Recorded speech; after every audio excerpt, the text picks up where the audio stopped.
kita menggunakan tools, kita cari. Sekarang dengan kita pernah mencari ini itu, si AI-nya itu yang di dalam aplikasi itu yang akan membantu kita untuk bagaimana kalau yang ini, bagaimana kalau begini, sehingga itu tentunya terbantu. Yang pertama, kalau kita bicara dalam dunia pendidikan, saya di sini akan mengatakan pendidikan dari level paling bawah sampai paling atas ya, dari anak-anak sampai kemudian mahasiswa begitu ya Bu ya. Yang barusan paling dekat contoh yang Ibu bilang, visualisasi.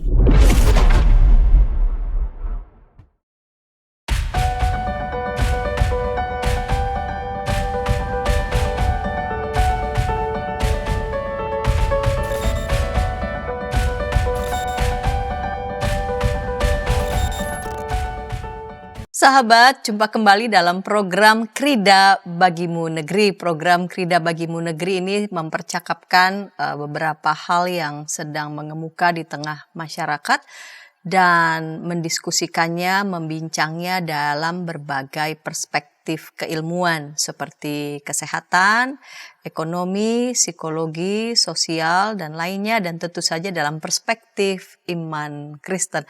Ukrida tempat yang tepat menyiapkan masa depan bagi Anda bila Anda sebagai kaum muda dan menyiapkan masa depan bagi anak Anda bila Anda sebagai orang tua. Saya sebagai pemandu percakapan, Pendeta Santiani Manurung, saya mengajak sahabat dapat berinteraksi di kolom komentar yang sudah tersedia.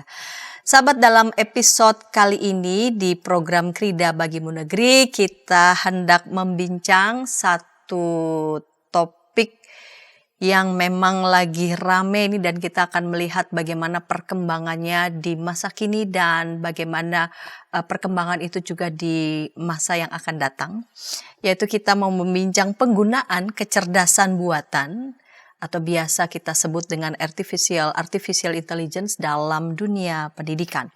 Dan untuk membincang topik ini hadir di studio narasumber Dr. Nina Stefani, Sarjana Komputer, Magister of Science, Magister of Management. Salam jumpa Dr. Nina Stefani. Ya, salam jumpa juga Ibu Pendeta Santi. Ya. Terima kasih ini atas waktu dan kesempatannya untuk bisa hadir dan bercakap di sini dengan Ibu dan juga para audiens ya. Para pemirsa dimanapun yang menyaksikannya. Ibu Nina Stefani ini mengajar di Ukrida, juga sebagai Kaprodi Informatika, betul. Dosen di Informatika Universitas Kristen Krida Wacana. Betul. Baik, Ibu Nina, kita nih episode kali ini kan membincang tentang penggunaan kecerdasan buatan, artificial intelligence dalam dunia pendidikan, yang memang lagi rame ini dan tren tuh tren, ada excited juga ya, tapi juga kita akan melihat bagaimana kemungkinan dan juga dampak-dampak lainnya ya pada teknologi ini.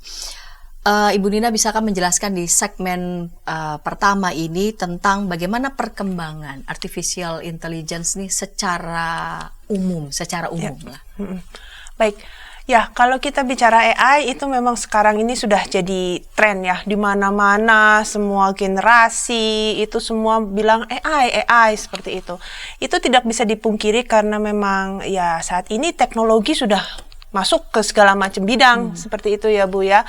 Nah, di dalam kehidupan sehari-hari yang paling sering kita lihat di sini adalah anak-anak generasi muda itu tidak bisa lepas dari media sosial. Dan di sana adalah salah satu cara untuk bisa melihat sebenarnya secara gampang apa saja sih AI yang sudah digunakan. Jadi kita bisa melihat bahwa AI itu sudah bisa digunakan di dalam bidang istilahnya kesehatan. Mungkin nggak kelihatan kecuali kita berobat ke rumah sakit gitu ya. Tapi yang di dalam media sosial kita bisa lihat banyak sekali AI, seperti misalkan belajar untuk menulis sebuah laporan, belajar untuk menulis sebuah paper. Kalau anak-anak sekolah, anak-anak kuliahan itu kan banyak mungkin tugas-tugasnya adalah berbentuk report ya, laporan. Nah, itu akan membantu seperti itu. Terus nanti mungkin kalau di dalam sekolahan anak-anak kuliah itu juga membantu untuk mengelompokkan apa saja sih riset-riset yang sedang ada yang sudah diteliti hasilnya bagaimana, itu juga ada AI seperti itu. Jadi dengan mudah sekarang di dalam dunia pendidikan ini AI itu sudah membantu anak-anak untuk lebih baik sebenarnya untuk menghasilkan karya. Atau mungkin bagi bukan hanya siswa atau mahasiswa gitu ya, tapi kita yang bekerja yang seringkali harus presentasi di depan sekelompok orang misalkan, maka AI juga bisa dimanfaatkan toolsnya itu untuk membantu mendesain. Membantu mendesain. Bukan hanya sekedar desain tampilan, Bu. Tapi isinya pun itu akan terbantu sekarang dengan adanya AI. Gitu. Jadi kalau misalkan kalau terbentuk desain dari dulu kan juga ada tuh. Nah, ini perkembangannya apa sih? Perkembangannya bukan hanya desain yang dibantu, tapi kontennya pun atau pengaturannya segala macam itu pun akan bisa terbantu. Itu dalam kehidupan sehari-hari atau mungkin dalam kehidupan yang lain. Smartwatch yang mungkin sekarang ini macam-macam tuh, ada yang cuma mengukur detak jantung dan segala macam, tapi ada juga yang sudah bisa dilihatkan bagaimana sih grafik saya ternyata selama sekian lama, misalkan seperti itu. Mungkin juga bisa kita lihat aplikasi mobile apps yang banyak beredar ya di Google Play, kan kita juga mungkin nggak hafal satu persatu, tapi kalau kita amatin dari segala aplikasi itu, mobile apps tersebut, banyak sekali menu-menu yang sekarang membantu sekali sama kita. Contoh seperti ini, biasanya kita akan membeli atau kita akan liburan ke suatu tempat. Nah, dia akan memberikan kayak semacam rekomendasi. Oke, yang saat ini tempat yang biasa kamu kunjungin ini, bagaimana kalau kamu mengunjungin ini? Itu something like that. Jadi sudah bedanya dengan teknologi yang dulu, dengan AI masuk, ya sekarang sudah bisa berkembang, mempermudah kita. Dulu kita menggunakan tools, kita cari. Sekarang dengan kita pernah mencari ini itu, si AI-nya itu yang di dalam aplikasi itu yang akan membantu kita untuk bagaimana kalau yang ini, bagaimana kalau begini, sehingga itu tentunya terbantu. Itu contoh dalam kehidupan sehari-hari sih, Bu ya, yang saya lihat ya kita semakin banyak bisa memanfaatkan menu-menu di dalam aplikasi-aplikasi yang mungkin beredar. Itu seperti itu. Dan kalau mau lihat bagaimana, paling gampang ya di media sosial itu biasanya jadi kayak ajang untuk melihat, ada ini, ada ini gitu. Seperti itu. Pernah saya lihat lagi di media sosial itu catatan-catatan sejarah entah peristiwa apa di masa lalu, dan seolah-olah dianya itu masih hidup dan sedang berbicara pada kita. Jadi seolah-olah visualisasi ya. Yes, masa lalu itu ditampilkan di masa kini. Ya, betul. Kalau Ibu sering lihat, misalkan benar ada cerita-cerita sejarah yang biasanya kita lihat dari buku. Terus bukunya tulisan doang dulu. Terus gambar. Paling gambar. Lalu Terus kemudian berwarna. kita membayangkan. Nah, saat ini dihidupkan tokohnya, betul kan? Terus kayak bicara, saya adalah. Dia sedang berbicara pada saya di masa kini. Benar, itu bilang, Jadi Ibu seperti diceritain sendiri sama dia, benar. Betul. Dan itu dibangkitkan oleh AI. Jadi dari gambaran, kan nggak ada foto nih orang dulu, cuman katanya seperti ini, seorang wanita dari daerah X yang begini, itu akan divisualisasi seperti itu. Betul, itu salah satu bentuk AI juga. Ya, itu secara umum ya. Sekarang kita masuk yang secara khusus. Perkembangan AI yang sudah Ibu sebutkan tadi itu dapat juga dimanfaatkan kan ya. Berarti termasuk dalam dunia pendidikan. Nah, apa saja ini yang dimanfaatkan dalam dunia pendidikan dalam kaitan dengan teknologi AI? Yang pertama, kalau kita bicara dalam dunia pendidikan, saya di sini akan mengatakan pendidikan dari level paling bawah sampai paling atas ya, dari anak-anak sampai kemudian mahasiswa begitu ya Bu ya. Yang barusan paling deket contoh yang Ibu bilang, visualisasi. Pada saat kita belajar sejarah, dulu saya membaca buku hitam putih, bosen. Nah, sekarang kemudian dihadirkan bergambar. Tapi masih terbatas tentunya buku teks yang seperti itu, karena kalau dengan gambar tulisannya sedikit, jadi tidak banyak pesan yang tersampaikan. Ya, sekarang bagi anak-anak yang belajar sejarah bisa dengan visualisasi itu. Banyak pesannya, karena kan menarik satu. Visualisasi itu kan membuat menarik ya Bu ya. Dan dia seakan-akan bicara menceritakan apa yang dia alamin, kejadian sebenarnya. Ya, anak-anak itu akan lebih engage sepertinya. Itu salah satunya. Itu dimanfaatkan mungkin dari anak yang masih belajar sejarah ya, mungkin di awal-awal. Terus naik lagi mungkin dia belajar yang memerlukan simulasi. Misalkan bercocok tanam atau lagi belajar melakukan sesuatu gitu ya. Maka akan bisa dibawa seperti augmented reality. Setelah diajari nih begini, dia pakai satu alat, dia sudah seakan-akan melihat bahwa sekelilingnya itu seperti itu, kondisi itu. Jadi dia langsung action melakukan. Nah, kalau biasanya kita kayak gitu, simulasi gitu harus praktikum, menyiapkan alat, ini alatnya cuma satu. Kita dibawa ke dunia visual gitu kan, pakai alat biasanya kacamata tuh gitu kan. Nah, kita sudah bisa lihat. Itu akan berfungsi, yes, sangat tentunya. Ya, sebagai contoh, misalkan kita belajar biologi nih, atau kedokteran gitu ya, belajar tentang bagian-bagian jantung. Jantung itu letakkan di mana? Tentunya dengan bantuan AI itu bisa disimulasiin. Oh, jantung itu dari orang yang kelihatan, masuk ke jaringan-jaringannya, sampai akhirnya tep ke jantung, dibedah seakan-akan seperti itu. Lalu prakteknya bukan cuma melihat, ya tadi dengan augmented reality, si siswa itu akan bisa melihat seakan-akan, oh ini, saya menghadapi jantung nih, padahal nggak ada jantungnya. Maksudnya itu cuma reality, tapi dia bisa melihat langsung, kemudian dia melakukan action, misalkan mahasiswa kedokteran, kayak memotong, atau membelek, atau menjahit, seakan-akan dia mengalami itu, tangannya bergerak seperti itu, dan langsung dinilai, gimana nih kalau dengan gerakan seperti ini, dia bagaimana?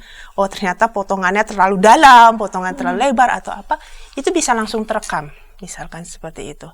Dan itu akan bermanfaat, tentunya anak-anak juga, ya lebih ada gambaran.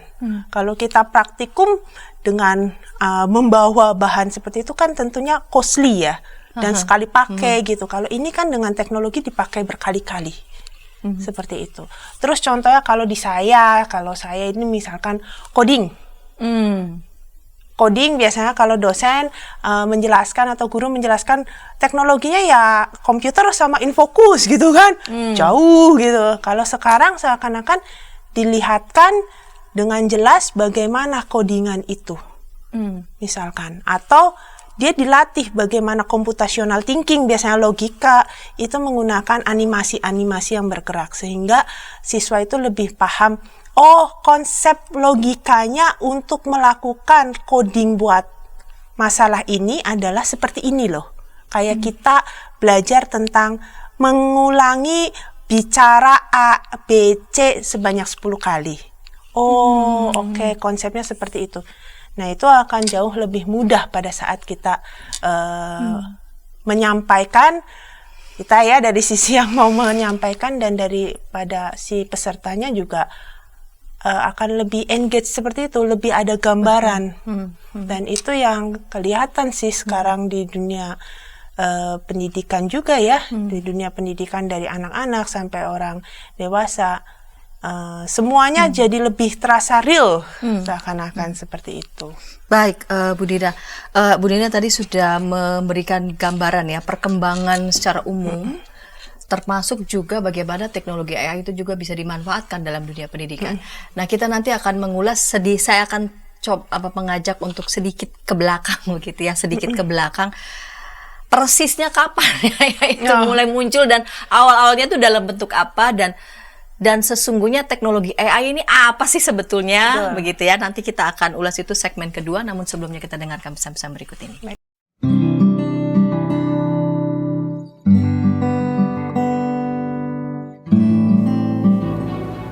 Hi folks, this is Daily Spirit for Youth, a daily devotional that helps you grow closer to God and apply His Word to your life. Daily Spirit for Youth dapat Anda saksikan hari Senin sampai Sabtu pukul 4.30 waktu Indonesia Barat di channel YKB TV. Kita jumpa dalam acara Pembangunan Jemaat. Pembangunan Jemaat setiap Senin di minggu kedua dan keempat pukul 20 waktu Indonesia Barat. Dapat Anda nikmati di channel YKB TV. Dari gungkungan malam gelap. Nyanyikanlah nyanyian baru setiap hari Rabu pukul 12 waktu Indonesia Barat. Dapat Anda nikmati di channel Lagu Rohani YKB TV.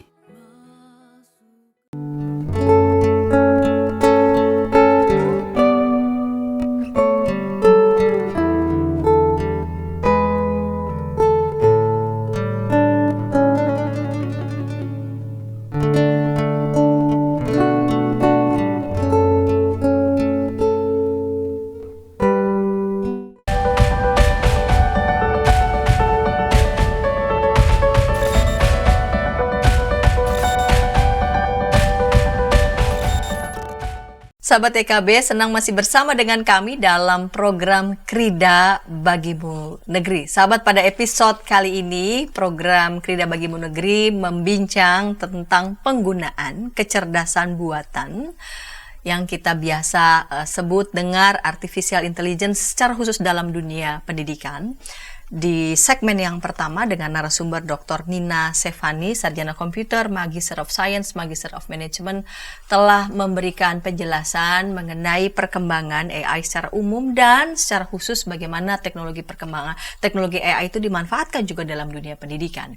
Saya sebagai pemandu percakapan, Pendeta Santiani Manurung. Baik, Ibu Nina, kita lanjut di segmen yang kedua ini. Di ujung segmen pertama, saya sudah mengatakan bahwa di segmen kedua ini saya minta untuk mundur sedikit begitu ya, baru nanti akan maju lagi.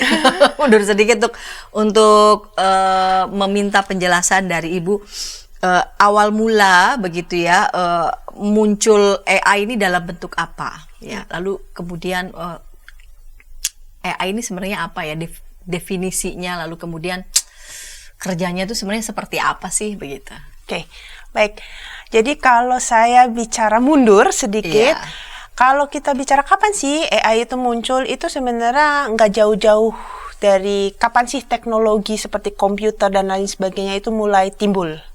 Karena memang nanti kita lihat di dalam definisi AI itu adalah sebenarnya sistem komputer sebenarnya yang pandai, dalam arti kata pandai dalam tanda kutip karena kitalah yang membuat pandai seperti itu gitu ya. Karena manusia lah yang membuat pandai. Betul Bu.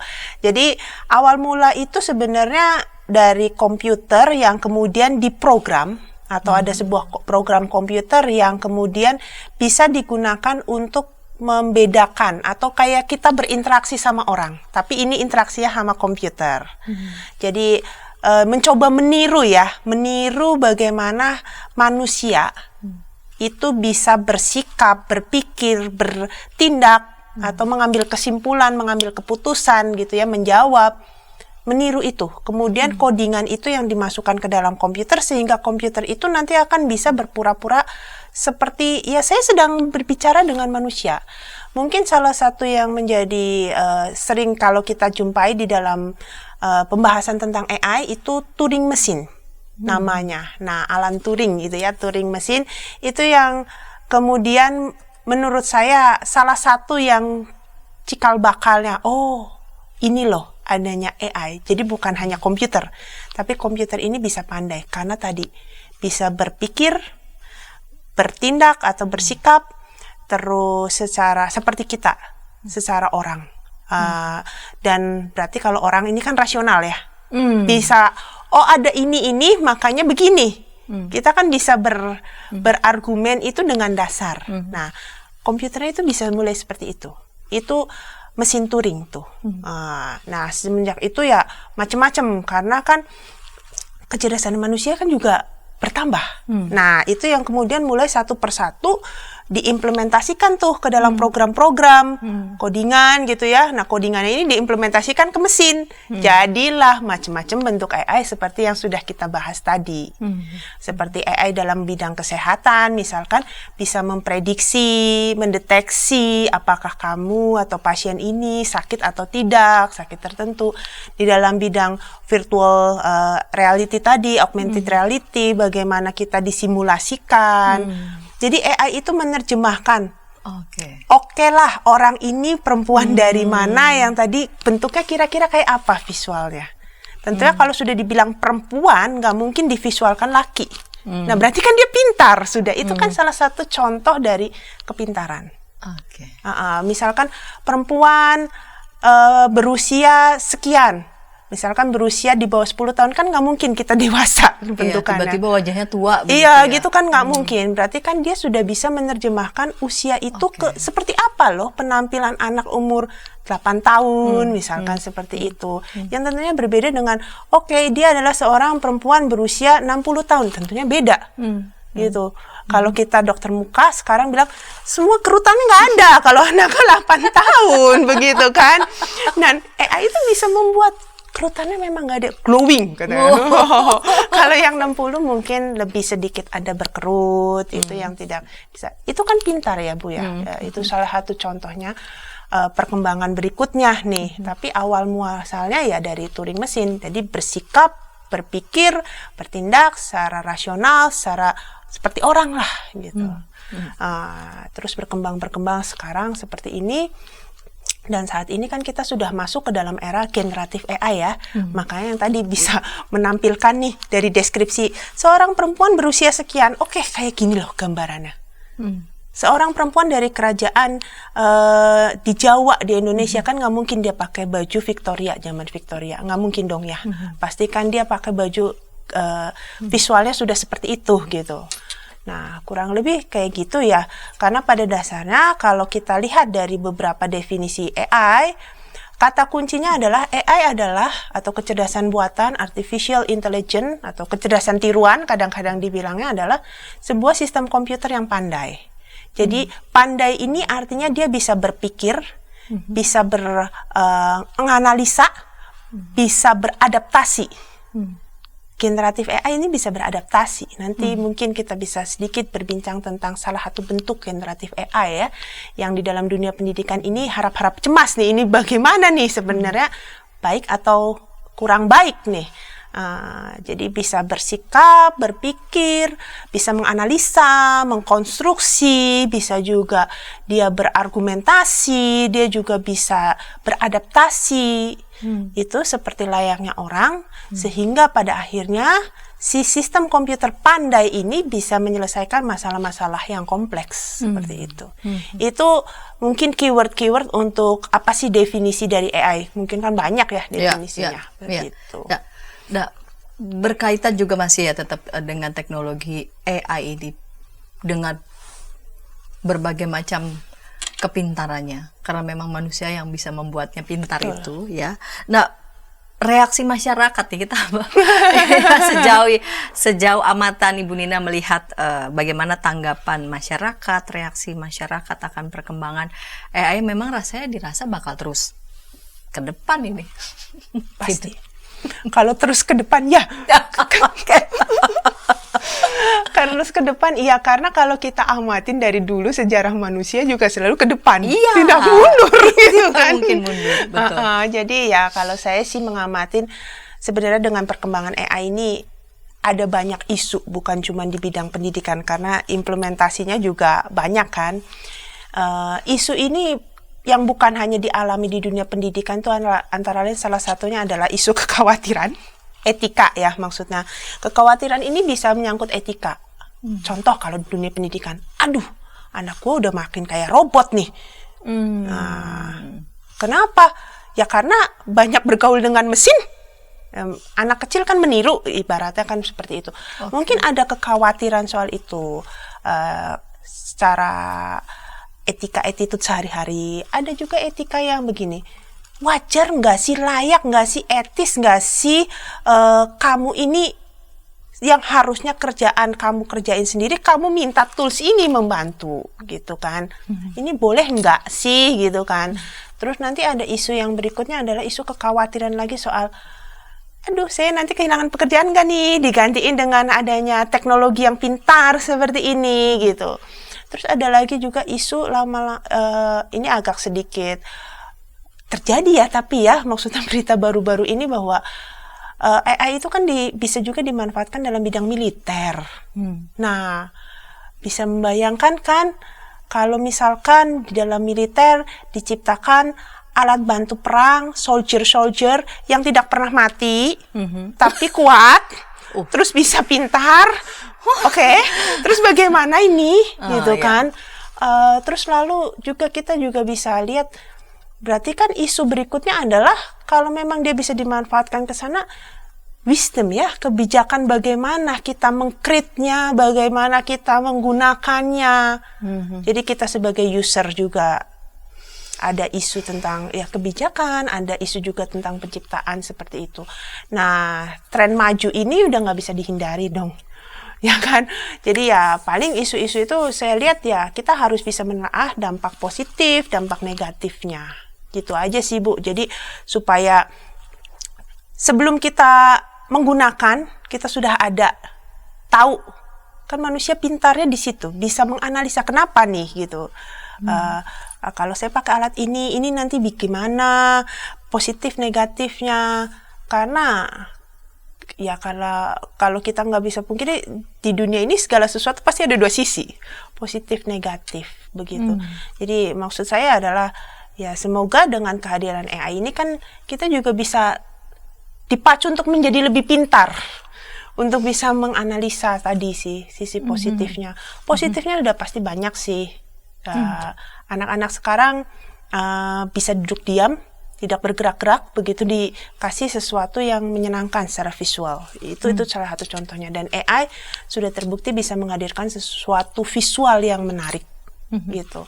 Terus orang-orang yang kita bekerja produktif juga akan bisa terbantu ya dalam pekerjaannya sehari-hari.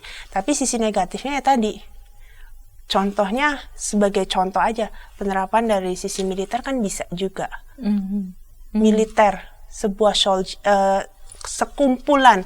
Ini kok saya seperti menceritakan film-film ya gitu, tapi tentara yang tentara yang pintar, kuat, ya, dan cepat bergeraknya. Dan pintar ini kan berarti bisa beradaptasi. Begitu mentok di sini dia harus bisa langsung mencari jalan keluar. Bagaimana ya ini seperti itu. Itu salah satu dampak negatif yang maksudnya saya bilang bukan negatif 100%. Kita mau pakainya di mana ini gitu sih. Itu mungkin yang perlu kita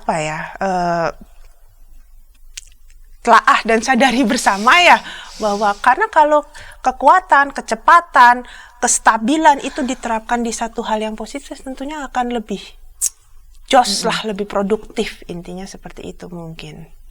Iya, dan kekhawatiran siapa yang tahu tentang itu, membuat tentang itu, maka kemungkinan mengontrol pun juga bisa lebih kuat. Iya, betul. Jadi memang mengontrol, menaklukkan gitu ya. Ya, karena kan ya yang saya bilang bahwa segala sesuatu hadir pasti ada dua sisi gitu.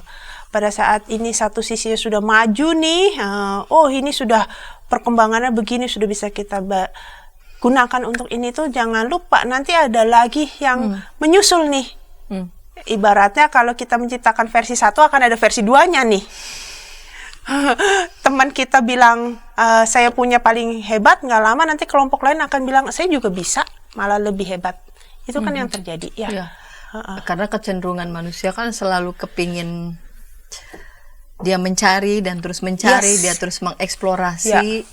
Dan sisi ngerinya manusia itu saking dia ingin mengeksplorasinya bisa tanpa batas. Betul. Gitu ya.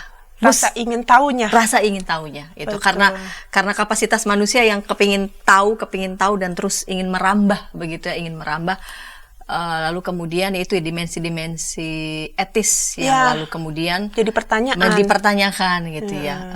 Siapa manusia kalau memang alat-alat ini semua yang diciptakan oleh manusia kelak justru malah menambah Ya, bencana baru betul. bagi manusia, bencana baru. Betul. Kayak Iya. contoh yang paling gampang mungkin gini. Katanya sekarang perkembangan AI itu bisa ke mobil yang jalan sendiri tanpa Ya, ini. betul. Nah, terus abis itu kalau mobil itu udah pinter nih, bisa menghindari halangan-halangan, belok kanan kiri juga udah langsung bisa tanpa kita kendaliin. Dulu kita pakai remote control, ini enggak remote control, dia yang ngambil keputusan. Terus bagaimana kalau misalkan terjadi satu accident? Siapa yang bertanggung jawab? Mobil kah? Apakah mesinnya? Mobilnya, mesinnya? Iya. Terus bagaimana? Memang ada undang-undang Yang menghukum mesin. gitu. Atau penciptanya? Betul. Tapi kalau penciptanya ternyata Bagaimana mobil nyasarnya? ini bisa digunakan untuk dengan baik kok. Kalau misalkan nganter-nganter barang di dalam sebuah area gudang gitu, mobil itu akan sangat lebih efisien gitu kan. Nah ini akan menjadi masalah kalau terjadi accident dan dilepas di jalan raya misalkan. Karena di jalan raya otomatis bisa banyak lagi tiba-tiba kejadian yang tiba-tiba dibanding kalau memang diterapkan dalam satu lokasi yang sudah statis begitu. Statis, Iya, ya. gitu. Tidak banyak dinamikanya ya. Seperti gudang gitu kan udah Betul. tahu lorong-lorong. Nah, apa sih paling steger di tengah jalan paling begitu kan bisa dihindarkan sama dihindari sama si mobil ini gitu. Tapi kalau di jalan raya bagaimana kalau bolanya Kecerdasannya anaknya persis kemana-mana iya. begitu ya. Atau teknologinya di mana diterapkannya di Di mana, lokasi yang seperti umumnya dia sepi-sepi aja. Iya, sepi-sepi Lalu aja. kemudian itu dibeli di yang udah kayak begini crowded lalu lintasnya. Gimana? tiba-tiba Tiba-tiba ada angkot nggak serta. ayam lewat begitu kan. Betul. Itu juga mungkin akan sedikit ada kemungkinan nyenggol sedikit gitu. Nah itu bagaimana pertanggungjawabannya? Itu kan juga menjadi satu pertanyaan-pertanyaan kan. Itu realistis di depan mata ya, maksudnya ya betul. Siapa yang mau mengambil tanggung jawab ya? Masa mesin begitu ya mengambil tanggung jawab? Memang bagaimana kalau kita Otonomi menghukum- mesin. Dan itu di dunia pendidikan itu juga kan seperti itu. Nah, nanti mungkin ada ChatGPT lah. Siapa sih yang nggak kenal ChatGPT sekarang? Itu kan juga generatif AI. Dia bisa meng-create jawaban lebih baik. Kan itu versinya dari versi ketiga, versi keempat, sekarang versi kelima, seperti itu kan. Ada versi yang tadi saya bilang adalah pasti ada penambahan. Sesuatu yang lebih advance lagi. Kalau ChatGPT ini ya berarti advance-nya dia bisa memberikan jawaban yang lebih baik, lebih komprehensif, gitu loh. Lebih manusia, lebih masuk akal lah. Lebih manusiawi itu maksudnya lebih masuk akal gitu ya. Dan macam-macam. Nah, ya di dunia pendidikan itu juga menjadi satu perbincangan. Kalau tadi mobil yang bisa jalan sendiri itu kan mungkin bagaimana kalau jadi accident. Nah kalau ChatGPT bagaimana kalau siswanya ternyata nanya semua ke dia. Terus bagaimana ini? Etis nggak sih seperti itu? Gitu. Lalu Itu kan kemudian tanya, gimana argumenmu, pendapatmu sendiri? Sebentar dulu saya tanya saja. sebentar Bu, saya tanya ChatGPT dulu. Aduh, gitu kan. Kurang lebih seperti itu sih. Baik, ini di segmen kedua nih Bu Nina sudah sedikit ini ya mengulik tentang penggunaan bentuk AI dalam pendidikan, tapi nanti secara khusus di segmen ketiga karena Bu Nina juga adalah dosen di Ukrida dan juga Kaprodi bagaimana teknologi ini juga dimanfaatkan secara khusus ya dalam pendidikan dan secara khusus lagi di Ukrida. Kita akan ulas itu segmen ketiga, namun sebelumnya kita dengarkan pesan-pesan berikut ini.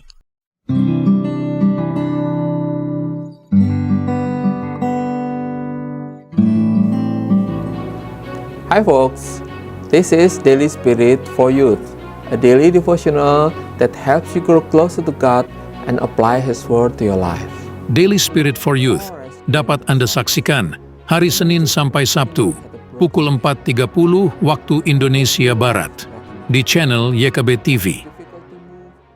Kita jumpa dalam acara pembangunan jemaat. Pembangunan jemaat setiap Senin di minggu kedua dan keempat pukul 20 waktu Indonesia Barat. dapat Anda nikmati di channel YKB TV. Dari gungkungan malam gelap. Nyanyikanlah nyanyian baru setiap hari Rabu pukul 12 waktu Indonesia Barat. Dapat Anda nikmati di channel Lagu Rohani YKB TV.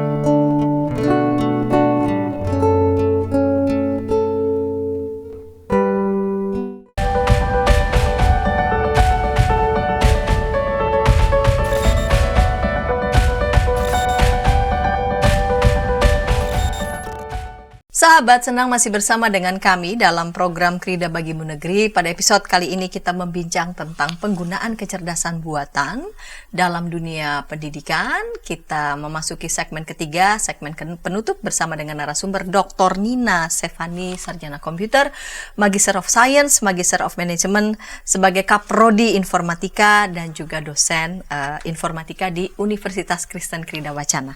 Baik, Ibu Nina, kita lanjut di segmen ketiga ini dalam segmen penutup. Lebih banyak lagi nih ya contoh-contoh nih penggunaan AI dalam secara khusus ya dalam pendidikan ya. Secara khusus lagi yang sekarang ini Ibu sedang tekuni bersama dengan para mahasiswa di Ukrida. Betul. Ya, jadi kalau tadi di sebelum-sebelumnya kita membahas tentang apa itu AI secara umum, terus bagaimana contoh-contohnya dan bagaimana sih dari contoh itu bisa memperlihatkan memang AI itu membantu kita loh. Ya, apalagi di dalam bidang pendidikan tadi para siswa ya dengan generatif AI itu visualisasi itu akan lebih bagus. Oke, kalau secara khusus ya, sebenarnya bukan hanya visualisasi kalau di dalam dunia pendidikan, Bu. Jadi AI ini juga bisa diterapkan untuk bidang yang lain. Contohnya untuk mendukung operasional di dalam dunia pendidikan.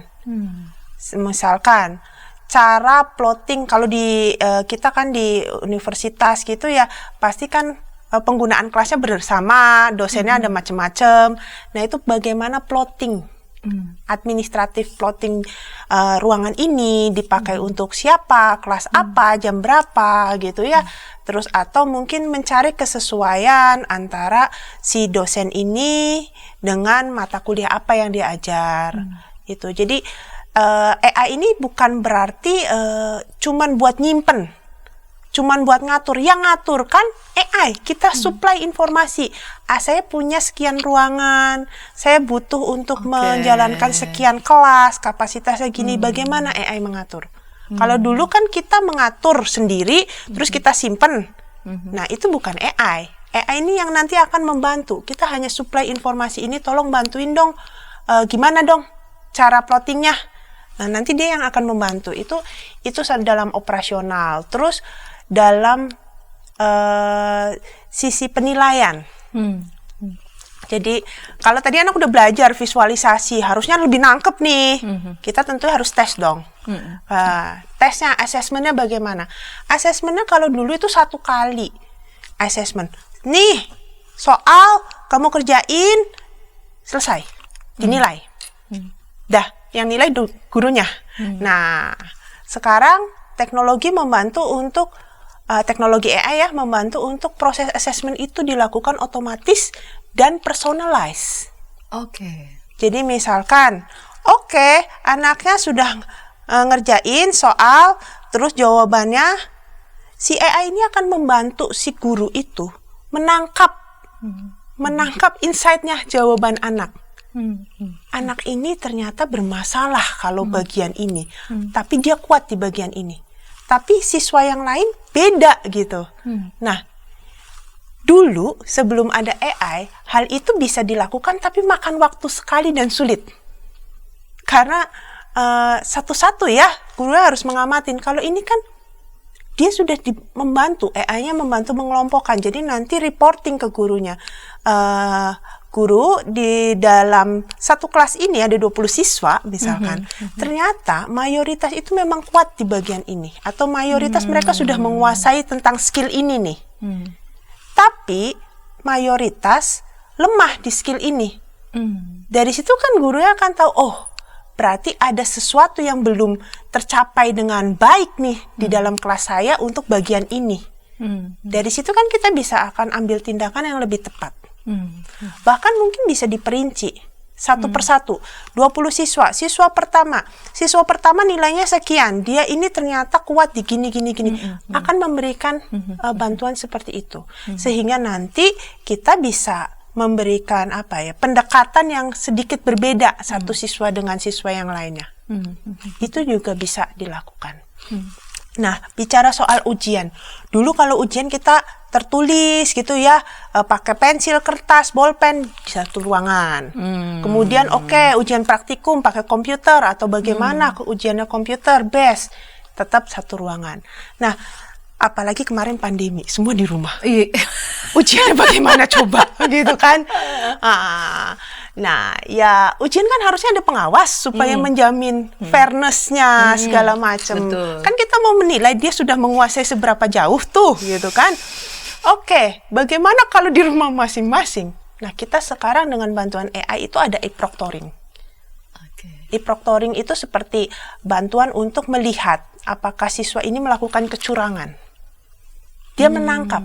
Jadi menggunakan kamera, kan pasti kalau komputer based tesnya itu suruh open cam ya, segala macam. Tapi kita bisa menggunakan teknologi AI untuk bukan hanya melihat apakah siswa ini melakukan kecurangan. Tapi kita juga bisa melihat siswa itu dalam responnya bagaimana sih melihat mengerjakan soal ini. Sebenarnya kan kalau kita amatin, orang itu akan merespon. Begitu soalnya susah, mungkin dia akan udah kelihatan kayak sesak nafas gitu kan. Wah, soalnya susah sekali. Atau begitu dia seperti mau melihat sesuatu yang tidak boleh, itu kan akan ada tanda-tanda yang teramati sebenarnya. Nah, dengan sistem e-proctoring itu memungkinkan bantuan itu. Oh, ini ada gejala-gejala anomali nih. Anak ini sudah mulai bagaimana gitu. Sehingga kita bisa membaca suhu tubuh atau apa. Itu menarik loh, Bu. Karena iya. kalau di kelas nih ya, kita nggak bicara soal ujian nih di kelas. Kelasnya gede, misalkan 20 siswa. Guru atau dosen lagi nerangin, kan dia nggak mungkin ngamatin satu persatu mukanya. Ya kan, kecuali anak itu melakukan sesuatu yang heboh lah langsung ketahuan. Ya. Karena terlalu menyolok ya. Iya, kalau yang diem-diem aja, contoh gini aja. Ini anak setiap kali masuk mata kuliah itu atau ikut pelajaran itu, mukanya ditekuk. Mukanya ditekuk, sedih kayak habis menanggung beban derita. Tapi begitu ganti mata kuliah yang lain, kok beda Bu aja? Wajah beda.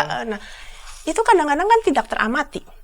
Tapi sebagai wali kelas, sebagai dosen PA, saya sebagai kaprodi, sebelum saya mengatakan kamu kok nilaimu jelek semua segala macam ini, tentunya saya bisa melihat. Nah, kalau berdasarkan pengamatan guru atau CCTV doang, saya kan harus manual ngeliatin anak ini. Artinya ada asumsi dari saya sendiri pribadi, subjektif nanti jatuhnya kan. Oh, anak kamu memang jelek, maka kamu muka ditekuk terus nih.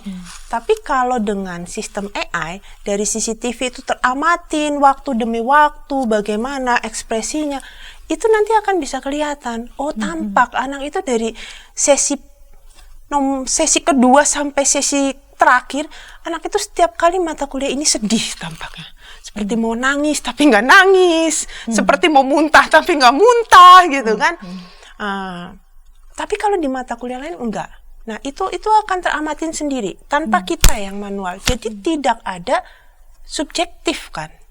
Artinya itu akan membantu proses pemantauan monitoring student. Dan memberikan laporan kepada kita nih, guru wali kelas mungkin atau saya kaprodi, kalau dapat laporan ini nilainya jelek segala macam. Saya bisa memberikan analisa yang lebih tepat. Gitu, seperti itu sih Bu. Itu contoh-contohnya ya, dan yang paling menarik tadi ChatGPT yang tadi saya sudah sempat bahas. Pinter ya, sekarang sudah generasi kelima, generatif AI itu. Apa ya kebisaannya generasi kelima? Ibu mau nanya apa? Ya bisa aja. Karena dia generatif, Bu. Jadi prinsipnya generatif itu adalah dia itu akan menggenerate sesuatu berdasarkan apa yang sudah dia pelajarin. Ya. Jadi dari generasi ketiganya dia sudah belajar nih, udah banyak orang nanya kan, dia nyimpen tuh. Nyimpen data, nyimpen Iya, informasi. terus generasi keempat banyak lagi. Karena kenapa banyak? Satu memang sudah populer, yang kedua orang mengakuin bahwa ini semakin pintar daripada yang dulu nih gitu. Jadi semakin mau pakai. Dan generasi kelima ya semakin ini. Mungkin seringkali pernah ya ada, kalau kita nih di informatika, salah satu contoh simulasi yang paling gampang adalah ini foto orang asli atau foto orang buatan. Ya tadi generatif AI yang buat simulasi pelajaran. Saya nggak kenal R.A. Kartini, jadi saya tahu ya itu R.A. Kartini lah. Tapi kalau saya kenal Bu Santi, saya melihat foto Bu Santi, foto aslinya Bu Santi dengan foto asli yang dibangkitkan dari AI, mungkin saya akan bisa tahu bedanya. Senyumnya agak beda, kaku nih di sini. Nah itu generatif AI. Jadi dia bisa meng-create fotonya ibu berdasarkan semua data tentang ibu, usia, kebiasaan, mungkin ini itu ini. Data yang sudah dimasukkan begitu, yang sudah diinput. Betul, dan itu akan bisa. Bagaimana kalau mereka si student ini pakai itu untuk menjawab pertanyaan dari gurunya? Gurunya akan bilang, wow, kamu pintar sekali. Padahal kalau dia hanya copy paste, song dong sebenarnya. Bukan dia yang jawab, ChatGPT. Iya, betul. Jadi dosennya juga harus lebih pintar. Dosennya harus lebih dosennya harus tahu apa yang terjadi. Apa yang terjadi? Ini jawaban ChatGPT kan? Kenapa? Karena saya sudah nanya duluan. Oke. Yang tadi Ibu sudah sebutkan menarik gitu, yang soal mengawasi ya, lalu kemudian bisa melihat perilaku anomali katakanlah begitu ya dari beberapa student, dan itu bisa menolong kita ketika melihat ada beberapa kasus. Apakah itu sudah dimanfaatkan itu? Beberapa. Tapi di Indonesia sepertinya belum ya, karena itu pasti butuh infrastruktur ya kan. Jadi investasinya lumayan tuh. Misalkan apa investasinya? Memasang CCTV. CCTV-nya harus CCTV yang mungkin bagus ya, supaya gambarnya jelas segala macam. Ini salah satu di negara lain selain Indonesia, itu saya baca berita juga sudah menciptakan di sekolah ya, bukan di kuliah gitu ya, di sekolah. Biasanya yang suka diamatin bener-bener perilaku hari per hari, menit per menit kan anak-anak SD ya, gitu kan mungkin. Itu sudah dilihat, sudah diterapkan. Jadi anak itu masuk kelas, segala macam aktivitasnya, atau bagaimana, itu kan terekam CCTV ya. Nanti kalau ada anomali, itu akan terreport langsung ke handphone dari si gurunya. Bukan gurunya, orang tua. Oh, I see. Okay. Jadi cepat informasinya. Misalkan anak itu kelihatan dari tadi kok lesu segala macem, terus tadi ibu bilang, baca suhu juga. Oh, bisa juga baca suhu. Kok semakin siang semakin naik suhunya. Mungkin kan dia dari pagi demam tapi belum terlalu kerasa, tapi setelah di sekolahan bergerak capek, mikir capek, jadi tambah demam gitu kan. Nah, itu akan kelihatan langsung report. Jadi pengawasannya sudah seperti itu, Bu. Jadi dari anomali-anomali itu akan ya karena sudah terhubung ke orang tua, kan orang tua jadi lebih cepat ya. Mungkin sebelum orang tuanya dihubungi gurunya, dia sudah menanyakan, Bu, kok saya dapat report anak saya kayak lesu dan suhunya agak meninggi terus nih gitu. Nah, nanti guru akan cek. Itu sudah diterapkan. Jadi pengamatan seperti itu. Sekarang ini di Ukrida, di mana Ibu mengajar begitu, sejauh mana Ibu bersama dengan para mahasiswa begitu ya, mencoba untuk mengajak mahasiswa untuk melihat kemungkinan ya, teknologi ini akan maju ke depan begitu, dan bagaimana mereka mengembangkan AI-nya ya. Iya, betul. Menyiapkan mereka bagaimana nanti mereka juga di pekerjaan ataupun banyak hal yang nanti mereka bisa kerjakan begitu. Betul. Karena saya di informatika nih Bu, jadi memang pembahasan saya lebih ke arah, saya engage studentnya itu lebih ke arah create toolsnya, atau menciptakan tools-tools yang basic AI seperti itu. Dan di Prodi Informatika Ukrida itu juga sudah mengenalkan misalkan teknologi-teknologi yang berbasis AI, dan nanti itu biasanya dijadikan sebagai salah satu topik riset dari dosennya atau mengajak mahasiswa supaya bisa diimplementasikan dalam bentuk tugas akhir. Contohnya, bagaimana menciptakan alat untuk membantu kedokteran di bidang kedokteran mendeteksi suatu penyakit. Ya, dengan mengamati misalkan hasil ronsen, foto apa gitu ya. Terus bagaimana juga bisa membantu proses otomatisasi administratif tadi. Terus bagaimana bisa mengenali ekspresi emosi. Itu kami sudah lakukan dan itu yang dihasilkan oleh mahasiswa ya, walaupun dalam versi yang mini gitu ya, kecil, small, tapi itu nanti memang roadmap kita akan ke sana. Roadmap penelitian kita. Baik Bu Nina, kita sudah tiba di menit akhir nih segmen ketiga, dan di episode ini saya minta Bu Nina bisa menyampaikan semacam resume singkat ataupun pesan khusus lah berkaitan dengan topik kita kepada para sahabat yang menyaksikan. Mari silakan Bu Ya, Nina. terima kasih Bu. Baik, untuk siapapun yang mendengar, para sahabat YKB, maka saya cuma bisa menyatakan bahwa teknologi AI ini tidak bisa ditolak lagi. Ini sudah hadir, kita harus terima, dan kenyataannya memang kehadirannya ini telah mentransform banyak sisi. Nah, di dalam dunia pendidikan, salah satunya transformasi di dalam proses pembelajaran, teaching, learning, dan assessment itu sudah memang berubah.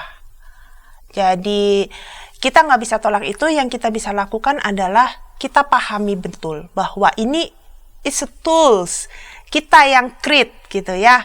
Jadi kita pasti akan selalu bisa, harus bisa lebih bijak di dalam menciptakan alat ini, di dalam menggunakan alat ini, dan menjadi tugas kita bagi yang lebih paham itu adalah mendampingi, membimbing yang lebih muda mungkin yang belum paham bahwa tools ini hanya untuk membantu kita, mempermudah hidup kita, bukan untuk menggantikan kita. Dan kita juga harus bijak karena ini ada sisi dua, positif dan negatif. Ambil positifnya, minimalkan negatifnya supaya produktivitas aktivitas kita bisa lebih baik dengan keberadaan teknologi AI ini. Saya mau membaca Amsal 2 ayat 6-7. Karena Tuhanlah yang memberi hikmat, dari mulutnya datang pengetahuan dan kepandaian.